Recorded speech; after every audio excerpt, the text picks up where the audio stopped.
जय जगन्नाथ बंधु जिला परिषद मयूरभंज तरफ आज एडवर्टाइजमेंट आसी जाइए जीआरएस नियुक्ति उपरे आपण माने देखि पारुथिबे 355 टी पोस्ट उपरे नियुक्ति दिया जिवो ग्राम रोजगार सेवक बा जीआरएस पदवी मयूरभंज जिले में आपण माने देखि पारुथिबे। एप्लिकेशन सबमिट करिवार बा फॉर्म पकेवार स्टार्ट डेट आपन को ठीक 20/9/2024 तारिख मिलुची एवं फॉर्म पकेवार शेष तारीख आपणकर 21/10/2024 तारिख रहुची।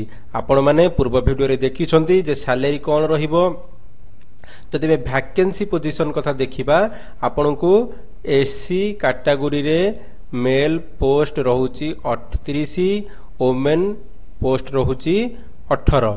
एसटी कैटेगरी रे पुरुष मानक पई पदवी रहुची 58, महिला मानक पई 29। एससीबीसी कैटेगरी रे पुरुष मानक पई 28 टी रहुची, वोमेन मानक पई 14 टी रहुची। एवं जनरल कैटेगरी देखिले आपणकर पुरुष मानक पई 114 टी पोस्ट रहुची, वोमेन मानक पई 56 टी पोस्ट रहुची। टोटल जदि हमें देखिबा ताहले 355 पोस्ट भितरु आपणकर मेल मानक पई 238 रहुची पदवी एवं वोमेन मानक पई रिजर्वेशन रहुची 117।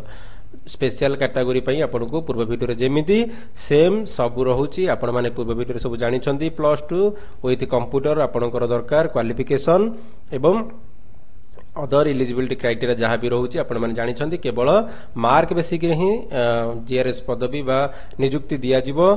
कौन सी एग्जाम हेबो नाही। केवल मयूरभंज जिलार जो छात्र छात्री माने रहिले +2 पास करिथिबा भाई बहनी माने रहिले से माने केवल जीआरएस पोस्ट पई फॉर्म पकई परिबे। आपण माने जानि छंती जीआरएस पोस्ट पई आपण को स्पीड पोस्ट बा रजिस्ट्री पोस्ट करबा को पड़ुची। पोस्टल एनवल मध्य रे आपण को सब डॉक्यूमेंट रखी 21/10/2024 तारिख 5:30 PM पूर्व आपन को जिला परिषद मयूरभंज रे जो रहउची एड्रेस ए एड्रेस रे आपन को स्पीड पोस्ट करबा को पड़िबो। वीडियो रो डिस्क्रिप्शन रु आपन को ए जो नोटिफिकेशन कॉपी मिल जिवो। नोटिफिकेशन सहित आपन को जो जीआरएस पोस्ट पई जो फॉर्म रहिची ए फॉर्म मध्ये आपन को अटैच अछि आपन को मिल जिवो। आपन माने डाउनलोड करी जीआरएस पोस्ट पई फॉर्म पकई पारिबे। धन्यवाद। Thank you for watching.